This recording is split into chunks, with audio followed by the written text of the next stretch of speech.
All right, so we are live here, end of August, and I found a new headquarters. It's over on Moon Street. I'm actually at Moon Park. I don't know if it's actually Moon Park or if it's just on Moon Street. You can't see it from here, but there's a sundial over there. Should I walk over there? Does anybody want to see the sundial? I think it proves that we're on a spinning oblate spheroid or something, or a disk, one of the two. It either proves that we're flat or round. But the last place that we were staying at was, it was somewhat adequate, but it had its issues with regards to, it was just so crowded, and I was a little too noisy for that environment, so I didn't have full access. And I stayed there for a couple of years because it worked. But my lease expired, and I decided, let me go ahead and look around a little bit before signing up, because they were raising rent significantly anyway, which makes sense because the area is growing. So I abandoned the headquarters, and so since then we've been kind of, here in limbo, working out of the mobile headquarters and at various places, but the phone keeps overheating, and I'm somewhat limited compared to, like, for example, I want to do phone calls, live stream phone calls. So we do need a stable headquarters, but this time I want to have a better setup. So I'm not going to be mixing an art studio with the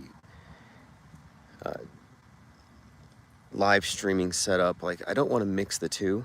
I want to keep everything focused. I want to double down on this. So with that in mind, the next setup has to reflect this. So I've been looking at various live streaming setups as far as, desks, camera setup and everything, to find out what's gonna have the most impact. So that's the next thing that we're developing. But this new place I found is literally half the price of the other place. And it's a little further, but I don't mind walking. It's actually next to my new gym, so it's not a big deal. But my idea here is to have like a routine. Like, we have to have like 7:00 p.m. Mountain Time, IPS deprogram. It has to be consistent so that I'm not totally reliant on live stream notifications and these rando streams, but rather people's habits. They get used to listening at that time, calling in at that time. So that's kind of the next step, and this is going to be timed perfectly with the release of the new book.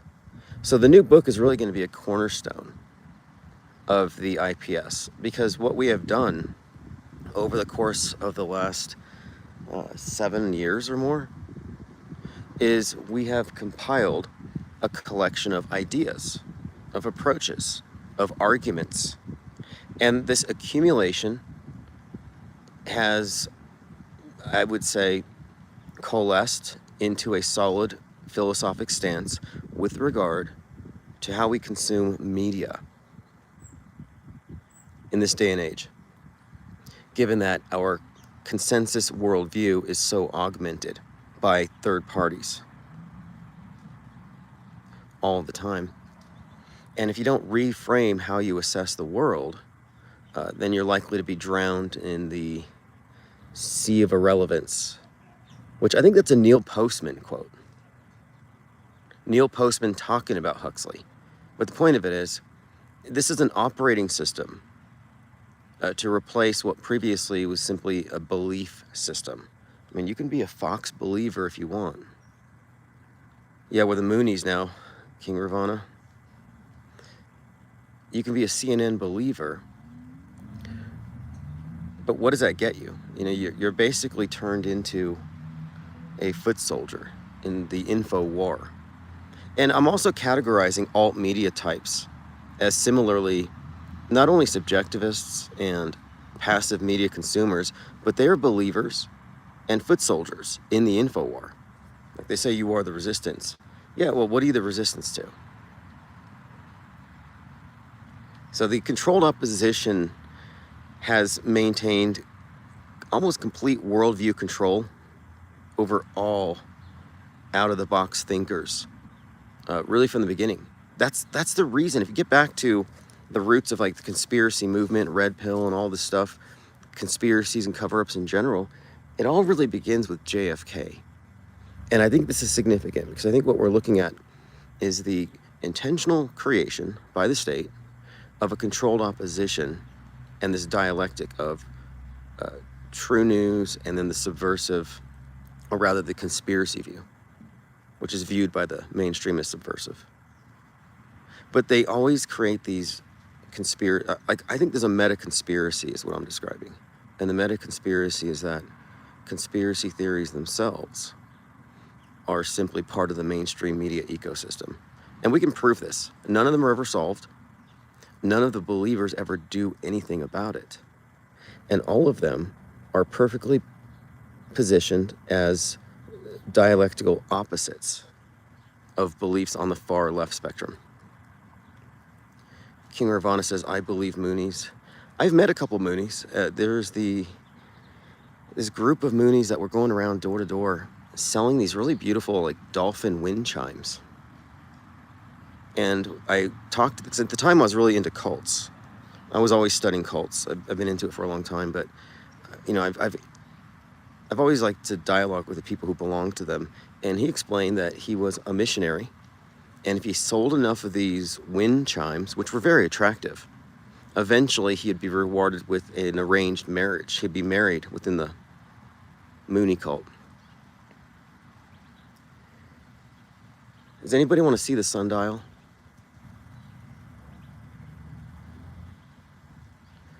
Reverend Sung Young Moon. Now, they didn't like worship a moon god. They were just called Moonies because of the guy, Sung Young Moon. And I believe one of his children started a cult here in America for MAGA, and it was called like the Church of the AR-15. You heard about, is anybody familiar with this? Like some relative of the founder of the Moonies had some kind of church where everyone carried AR-15s and they infused like militia talk with their Christianity. This was like big in 2020, 21 or something. I'm pretty sure it's connected to the Moonies though. And I think the Moonies anyway were already accused of gun trafficking, human trafficking, everything else. Where's Trump? Probably golfing. It's Labor Day weekend. Everyone's acting like he's pulling a what about Biden? Or weekend at Biden's.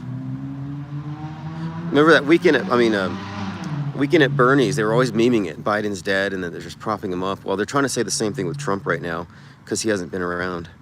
Maybe he went to Burning Man. You know, on the DL, he's at Burning Man. Raving. Or whatever they do out there. Sweating. I mean, that place, I would not want to go to that place. They should just nuke it. Honestly, they should just nuke Burning Man. Like, I've always like, I hope they nuke Seattle. Actually, no, I take that back. I hope they nuke Black Rock City, Nevada on Labor Day weekend.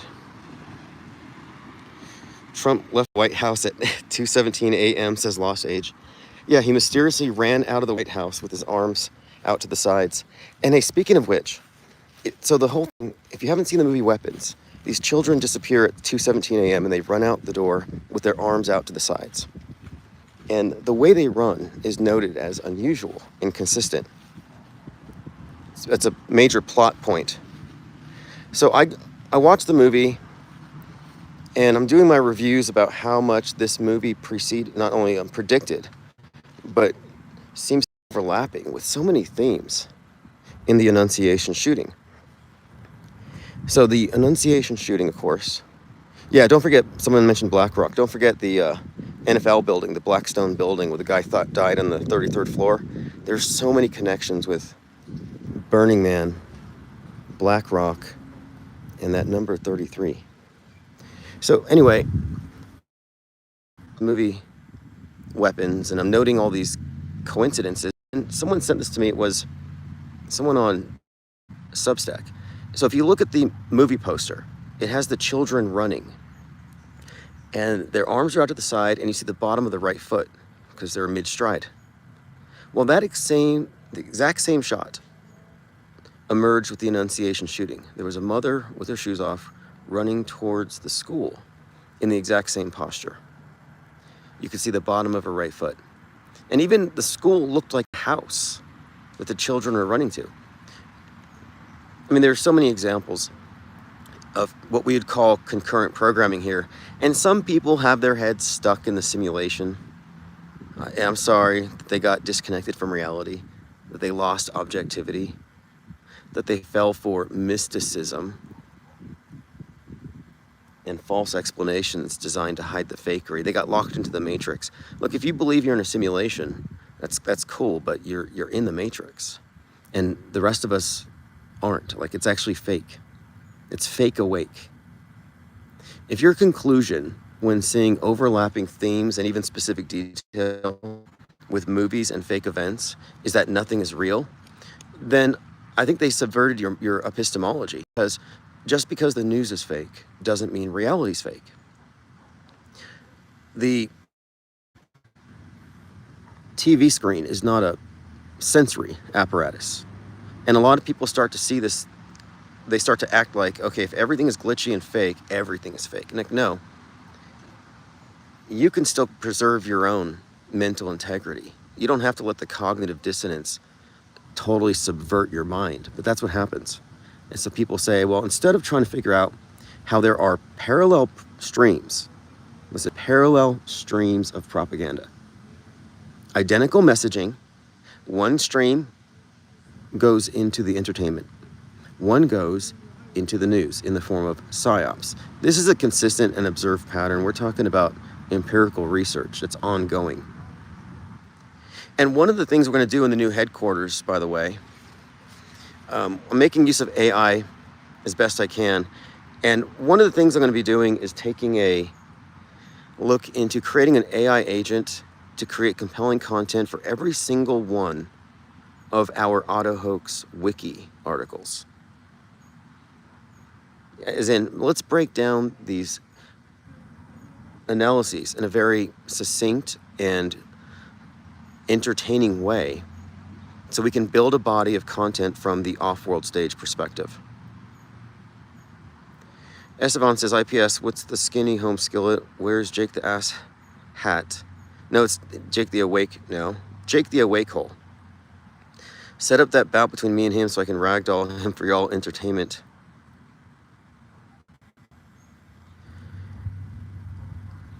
Oh yeah, Esteban says he never threw a punch in his life, claiming those were legit.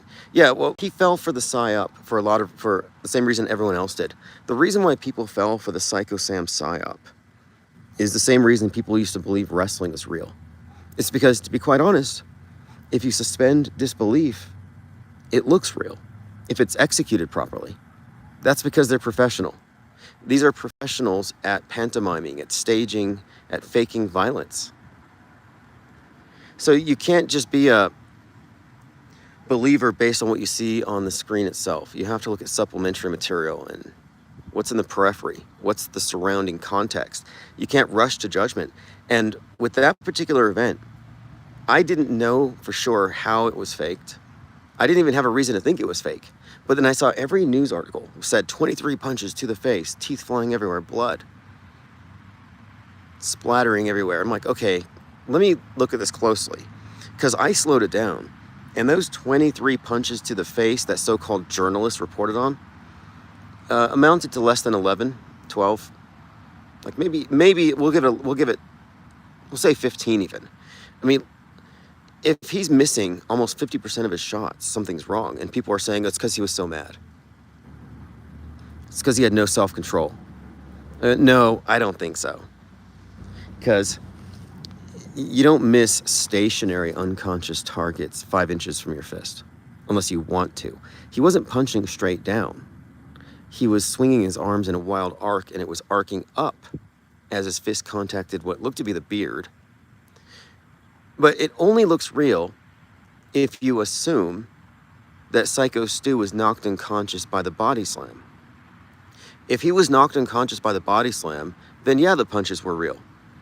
Because how else would you explain his head being jerked side to side? So my contention here is that he was not unconscious, and that he was performatively thrashing his head around to correspond to the swinging fists. I think it was fake. And so a lot of people, assume it was real because the body slam looked like something that would knock somebody out. So I looked into it. Turns out, specific instances of this, I could not find any instances of people being knocked out canvas just from a body slam, except in the context of performance art. Like Andre the Giant gets knocked out for a minute, or Stone Cold Steve Austin. So these weren't like legitimate knockouts. These were staged instances of unconsciousness from a body slam. So the reputation for the body slam as being a knockout move is kind of overstated. The back absorbs it. And even if you do get a head injury, it's not like you're going to be knocked out for 24 hours straight like Psycho Stu was. But had they not faked his unconsciousness, they couldn't have faked the punches with teeth flying out and stuff. Because nobody saw teeth flying out. Remember that. Nobody saw that. You didn't see that during the flurry of punches anyway. Nor did you see blood on Raja's shirt. Estevan says, that's why they picked an actor with a big beard. You can't see the scars and made it look like he was being hit. Yeah, his crisis beard. His beard played a big role in the psyop. His beard flopping around was theatrical in itself. And you can see the punches that were missing. Imagine trying to punch let's just put like a pillow on the floor and you're kneeling on it. And you draw an X on the pillow. And I'm going to say, hey, throw 23 punches. Do you really think you're going to miss any if you're a trained fighter? And I don't know how good of a fighter Raja Jackson is, but if you can pick up a 250-pound guy and body slam him, you know something. And by the way, that body slam was 100% consensual. So if you're going to say that the body slam knocked him out, which is what Jake, the away call, tried to argue, I'm like, well, show me. What about that particular body slam was so egregiously violent? Because I've looked at that body slam and it looks lightweight compared to the regular WWE fake body slams. Well, real body slams, but that don't pretend to be really knocking people out. I mean, that's all they can do. We're talking about fake and fake, so it gets a little convoluted here. But again, your stance is this. If you're going to say that Psycho Stu was knocked out by the body slam, then I would say, show me where this is a root. Show me where this has happened before. You show me. Burden of proof is on you. I did mine. And if he wasn't knocked unconscious, the thing wouldn't have worked. The psyop wouldn't have worked. Yeah, how did he punch the top of his chest? How did he miss? I mean, I'm still trying to get this. How did he miss? And people are saying it's because the 14-year-olds on Kick taunted him so much that he lost his self-control. So it's like, with every psyop, you see people who believe in it filling in the gaps. This is the essentials of what conspiracy theories are about, where the story doesn't make sense, so people fabricate to fill in the gaps. And it's not your responsibility. The burden of proof is not yours. When there's a gap, you're supposed to ask them to fill it in or reject wholesale what they presented. I want to see if I can get to the sundial before we go. So yeah, just a heads up, I'm moving into headquarters, half the price of the last one. And this one is going to be solely used for the nightly live streams. I appreciate everyone's patience while we've been in this limbo, but I've been getting a lot of work done on the book. And again, the reason why this book is a cornerstone of what we're doing is because we're going to start building out the parallel media. And all of the content is going to originate from this location. Not this geographical location, but from this mental location. If you're not off world stage, you're not really off the grid in any meaningful way. All right, so here's the sundial.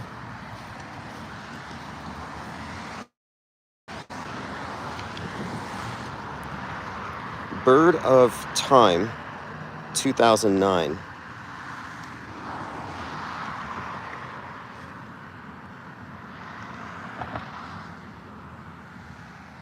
We are here.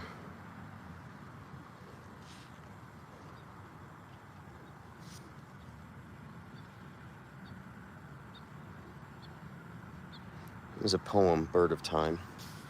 Very interesting piece. In fact, this park is a great place for spotting hummingbirds in the morning.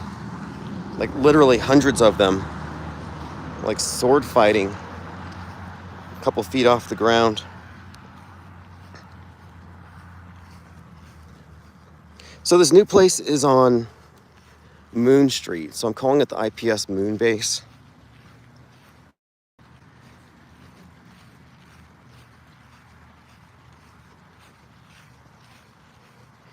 MoonBase 33, perhaps. Should I eat it? No, it's probably not one of those. Got shrooms out here. Yeah, there's no way the guy missed those punches. And one thing too, let me add this to it. So for people who still want to believe it's true, that it was a real attack, why did the reporters misreport the number of punches? Like my rule with a mass shooting, if they report 33 got shot and you can rule out some of them, you got to assume 0. Assume nothing if the story has holes in it from the very beginning. And in this case, if they're misreporting that many, assume no real hits, because they wouldn't be so reckless. We're talking about a crime scene. That video is evidence of a crime. The evidence of a brutal assault that's going to require a lot of GoFundMe money for Psycho Stu and his family to get better and go on a cruise or whatever they're going to do. Like, what do they... That's just insane to me. But anyway, they make so much money off these events. I think Mr. Beast gave him like $10,000.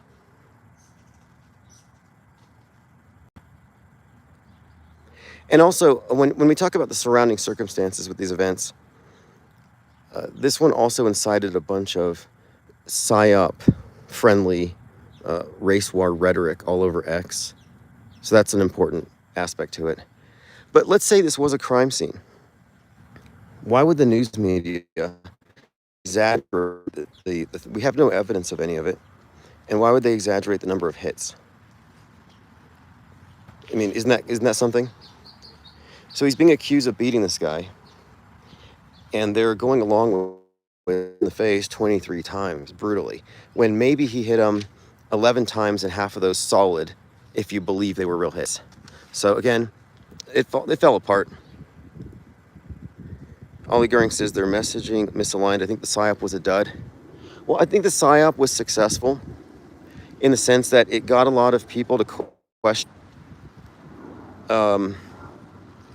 their own, I think, instincts on recognizing that things are faked routinely, especially when they're surrounded by PSYOP narratives. Like the fact that this thing went straight into black versus white is significant. But also, there are very many people out there, very discerning people who think it's real. And they will never back down from it. So it showed you this. It showed you that the real or fake designation is all it takes. If they say it's real, it's real. If they say it's fake, it's fake. So they designated those punches real, and suddenly they became real. So in other words, when they say it's real, the viewer suspends disbelief.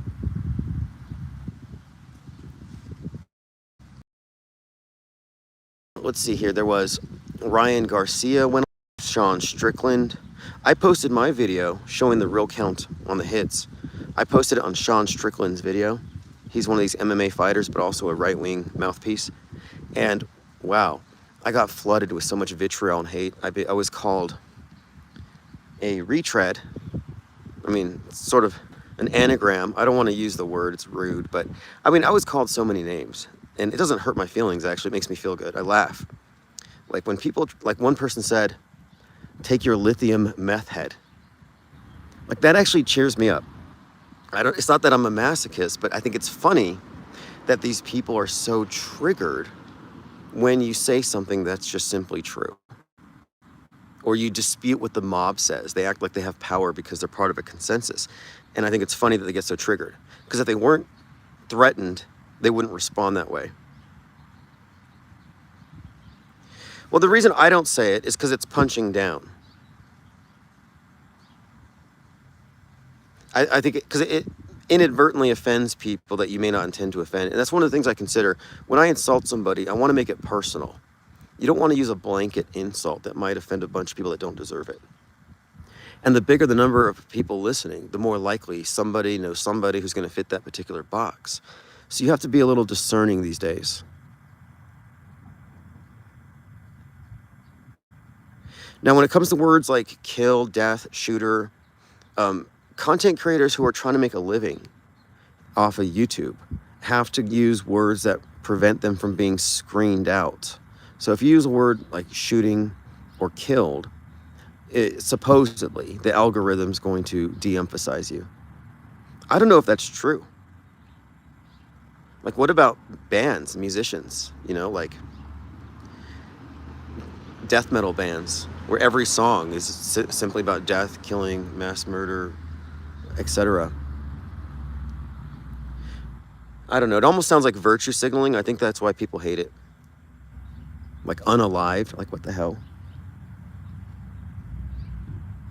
No, I don't like to use euphemisms.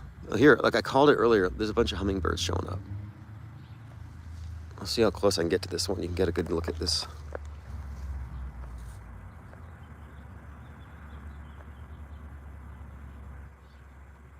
I don't know if you can see them here, but there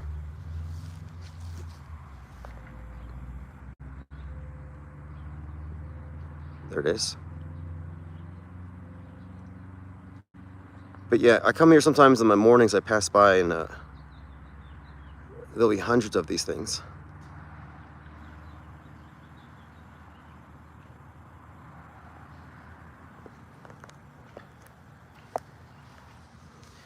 Yeah, the algorithm may be auto-hiding me, but we have a plan for this. So the thing with AI content is for short-form videos and deep dives, like let's say we do a breakdown of the connections with Timothy McVeigh and the number 611 and all of the conjecture about that FBI agent that might still be him. Like there's quite a lot there to unpack with Waco, McVeigh, Koresh. And so we've done a lot of these Wikipedia-style articles on these subjects. And these subjects aren't things we talk about every day, but it's part of a body of information that we reference. Because what we have here is a lot of content from a different perspective, from the what I call off-world stage. But I want to be able to put all that content in a way where somebody who just steps into the conversation can rapidly come to understand where we're coming from. And so we're going to basically take our Wikipedia-style auto-hoax breakdown of events that we started working on, and we're going to turn it into video content using AI. I mean, I could just sit there and do dry reads of wiki articles, but that's not going to do it. And I listen to a lot of channels on other subjects. Like there's one I listen to on psychology and Carl Jung, very intriguing stuff. But they use, professional grade AI voices and imagery to deliver very thoughtful content in the category of more philosophy than conspiracy. And I see that as a way to really flesh out off-world stage content. So what does that mean? Well, it's not mainstream, and it's not alternative to mainstream, red pill garbage, fake awake. So it's this third category. So this third category needs to be self-aware, and the demographic off-world stage needs to become self-aware. And that's why this new book is so important. The new publication is a consolidation of all of our ideas that really, I think, create a solid philosophic framework for assessing not only media, but worldview and why it matters. But yeah, these philosophy AI vids are good. They're just really damn good. And that's just the stuff we're seeing is really just the premium version. It's technically kind of generic, but it's just high quality. And that's what we need, though, because I want to be able to create stuff that other people can mirror. Because it's not about me. It's about the ideas. That's what we're trying to get out there. And this book will provide every single essay, I think, is something that could be put into that kind of a format. Because we're not pro-offering a belief or a different series of things to believe. It's not conspiracy beliefs which compete with mainstream beliefs. That's been the box that has kept people trapped. Shout out to Crow and the Flat Earthworm, says Jorge Glockington. Yeah, last I heard from him, there was going to be this event called Flatlanta, and he got me an invite, but Flatlanta was canceled. Okay, I think the hummingbirds are dropping stuff on me. But I'll reach out again. Flatlanta got canceled, but really, what's the point of that conversation at this point? The people who are stuck on shape are still within the controlled dialectic, the closed system. What's up, MSO Wind? Thanks for joining.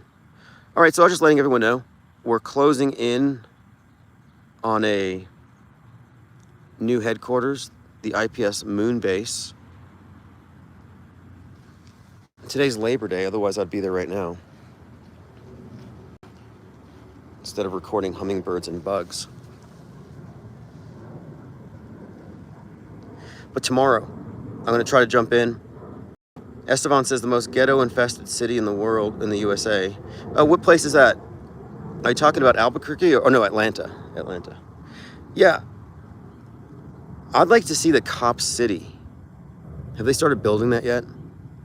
We need to do a breakdown of the Cop City riots and how Atlanta symbolically correlated with the Avatar 2 water place, the Way of Water, where the Na'vi were all like basically Atlanteans.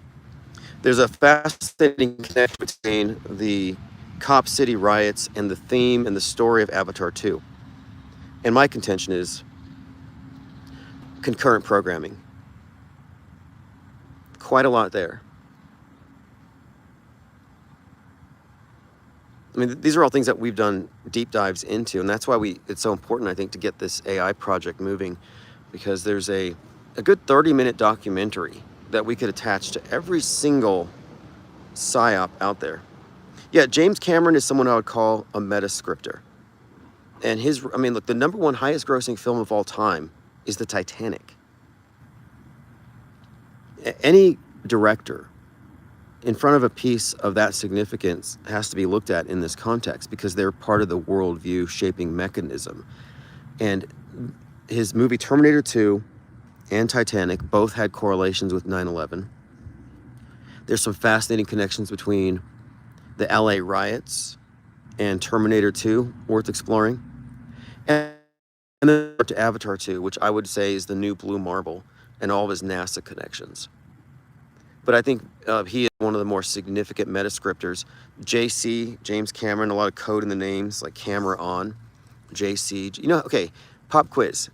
And if I didn't have a point here, nobody would get this right. How many $1 million did he sell his ranch for, his mansion? How many millions? And how many times did he dive Sea Challenger submersible Titanic? One of those times was on 9/11, 2001. Yeah, the answer is 33 on both. What is the significance of that? Well, it's pervasive for one. It's a pattern for two. And if you do even a little bit of research into symbolism, it does reveal a picture here. And one of the main concepts that separates the off-world stage perspective, the deprogrammed perspective, from the programmed perspective, is the fact that we recognize that there is a script.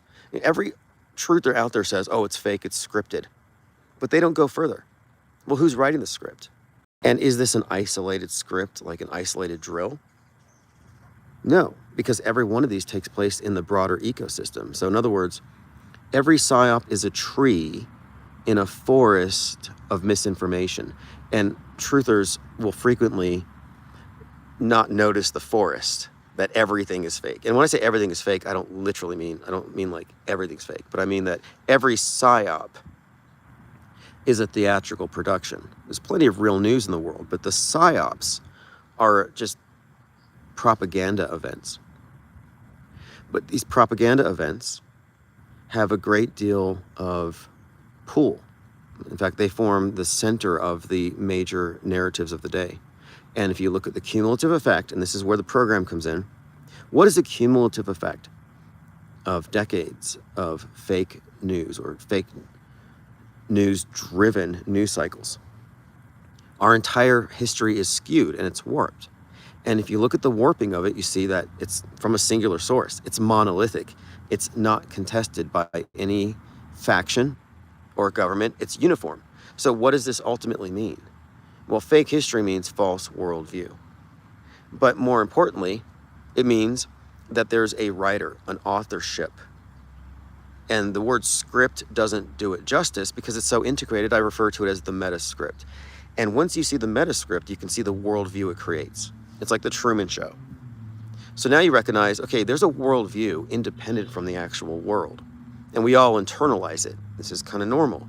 But the collective worldview that the consensus accepts is demonstrably warped. It's bent.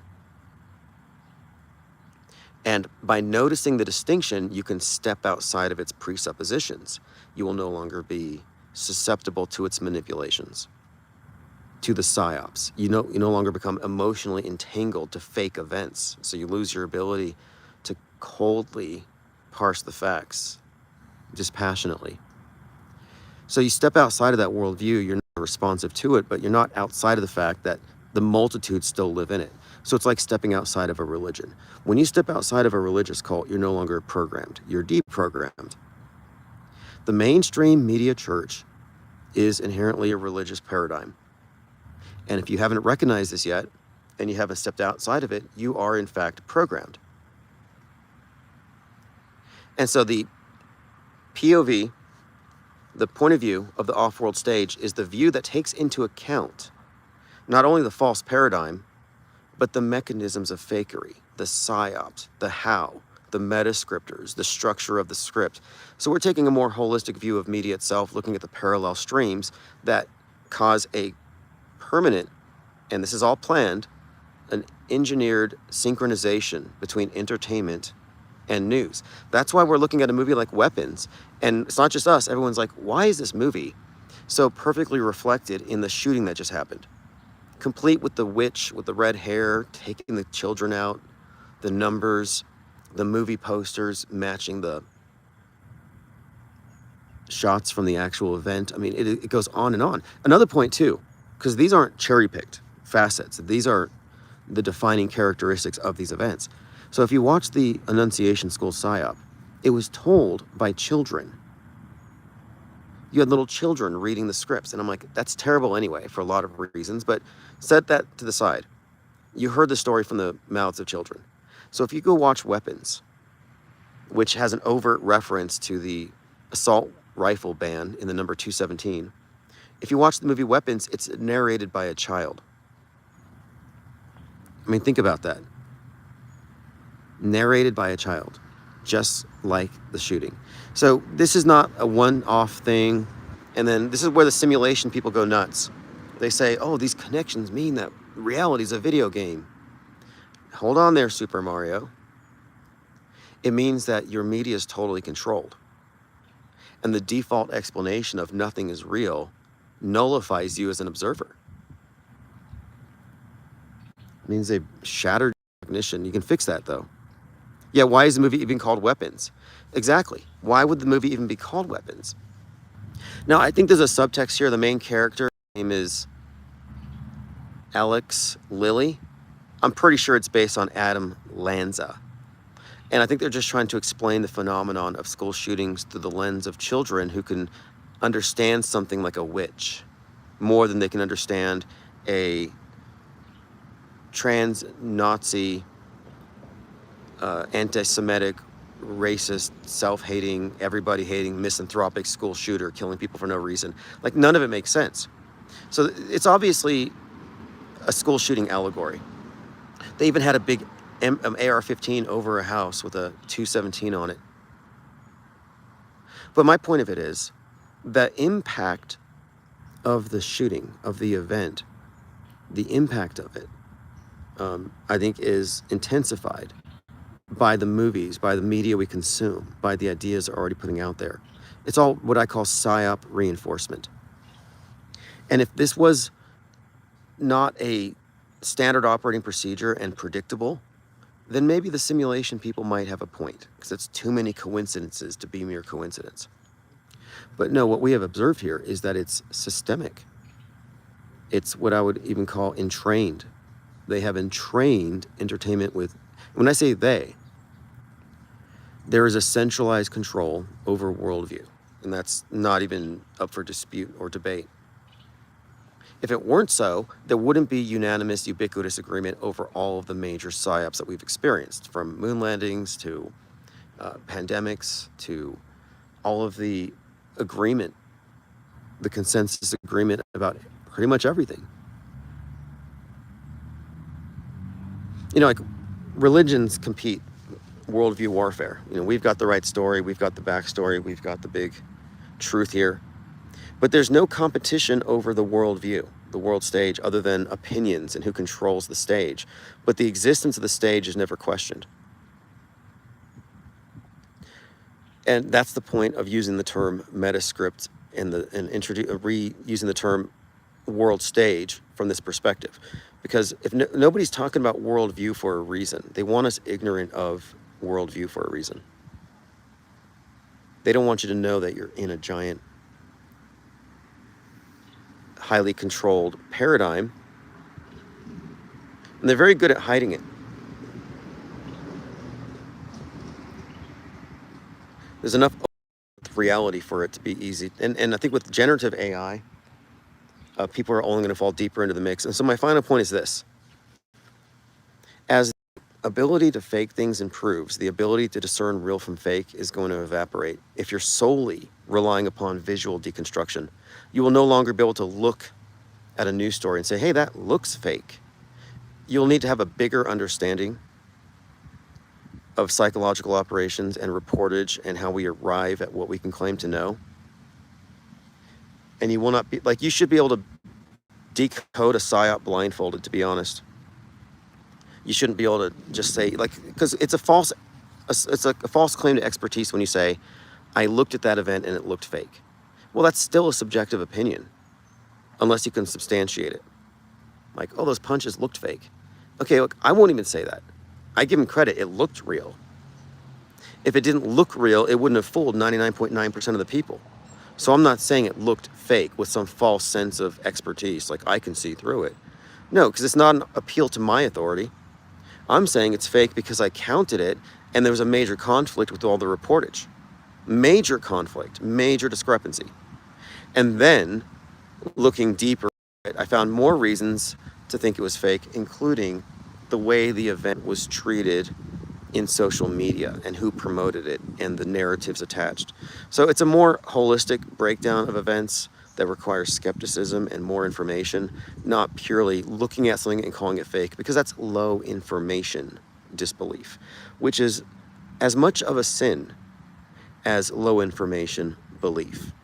And all these distinctions are made very clear in this upcoming book, which is really a collection of all of our best ideas put into one book. And the reason it's taken me so long is it's about 330 pages, and I'm adding graphics. So I'm doing a reread today since it's Labor Day, and hopefully I'll have it ready for print within a few days by the time we get settled in the new office. Once we have that, I'll feel comfortable going on the opposition, because, you know, we are the uncontrolled opposition, but we can't go after the controlled op until we're all standing on something. And so we're not standing on, I can point at the screen and say fake. No, we're standing on a methodology here and a skeptical and rational breakdown of facts. This is not about opinions. Anyway, thanks for your time and participation in the IPS think tank. We're about to accelerate. So again, the MoonBase is the next major development. So I'll say thanks to all of you who are supporting that. And if you're waiting on the PSYOP cards, No shipping today, but I'm getting everything in order this week, so everything will be fulfilled in a matter of days. We just had a few short delays, but I don't think it makes a big difference. We're right on time.